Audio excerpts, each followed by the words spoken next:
Strasbourg, Alsace, July 1518. A woman steps out of her house and into the street. Her name is Troffea. The records did not preserve her first name. She begins to dance. There is no music. There is no festival.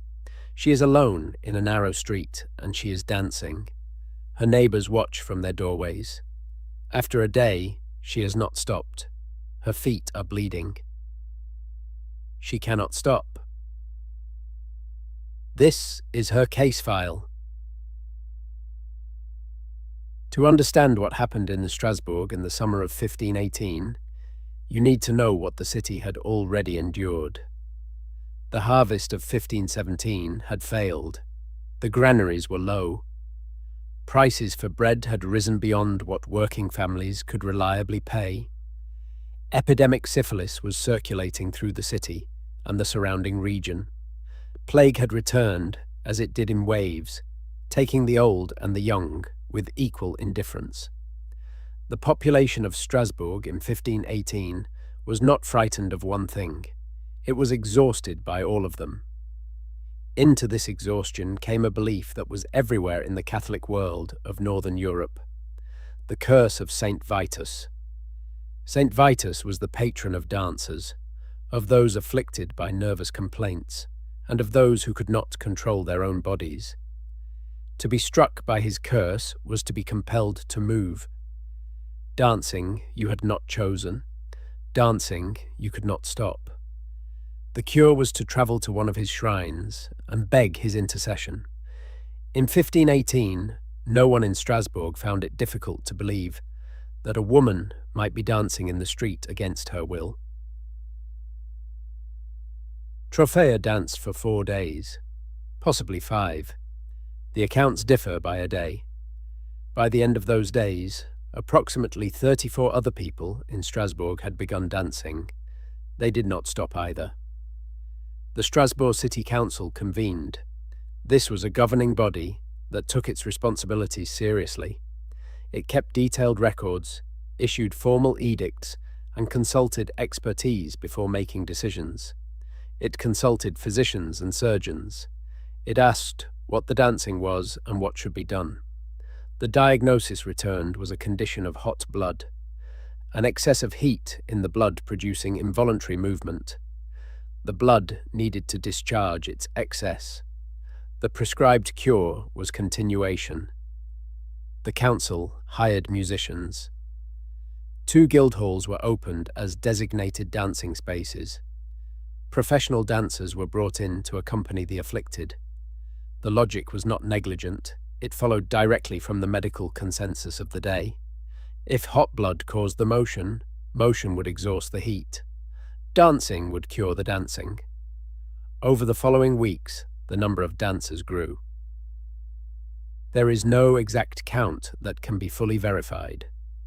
Contemporary accounts, the chronicles written in the months and years immediately after, give figures that vary between 200 and 400. The Municipal Archive of Strasbourg records the council's emergency sessions. You do not convene emergency sessions for a manageable problem. Deaths were reported. In the guild halls and in the streets, people collapsed from exhaustion. Some did not recover. Contemporary sources give varying accounts of how many died. One chronicle records 15 deaths a day at the outbreak's peak.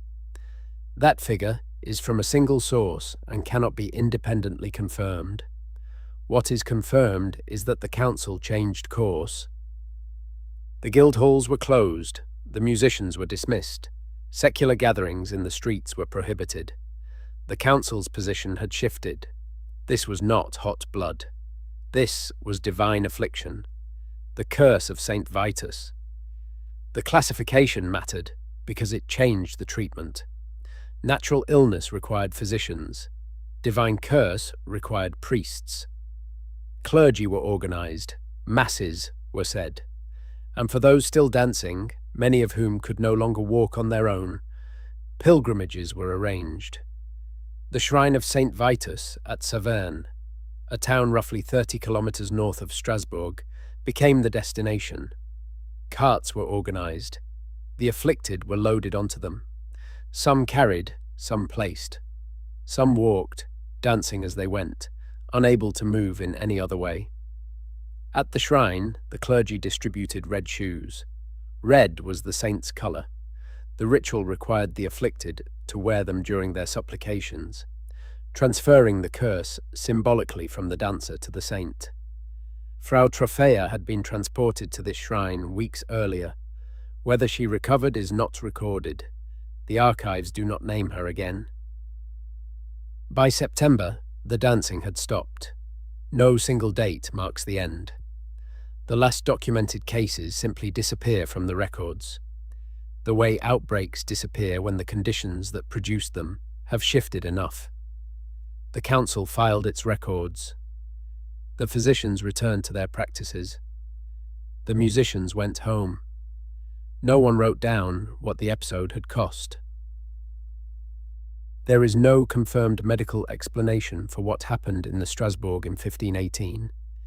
This is not a gap to be embarrassed about. It is the case. The dominant current theory is mass psychogenic illness, a condition in which physical symptoms, including involuntary movement, occur collectively in a group with no organic cause. In mass psychogenic illness, the symptoms are real. The muscles cramp, the joints inflame. The cardiovascular system strains under hours of sustained motion. The mechanism is psychological in origin. The damage is physical in effect. Mass psychogenic illness spreads through observation and shared belief. A person witnesses another person's uncontrolled behavior. If they share a belief system that provides a category for that behavior, a saint's curse, a divine punishment, a known affliction, the category becomes available to them. Under sufficient stress, the body produces what the mind has made possible.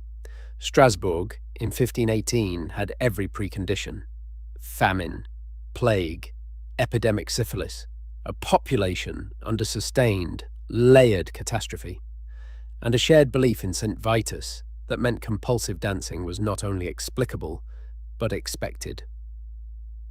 The competing theory is ergotism, poisoning caused by ergot, a fungus that grows on rye during wet harvests. Ergot alkaloids cause two forms of illness: gangrenous ergotism, which destroys circulation in the limbs, and convulsive ergotism, which produces involuntary muscle contractions and spasms. The 1517 Alsatian harvest had failed. Rye bread was the dietary staple. Contaminated grain is a plausible vector for mass involuntary movement. The ergot theory cannot explain why certain individuals in the same household danced and others did not, or why the epidemic abated when the council dispersed the crowds rather than when the grain supply changed.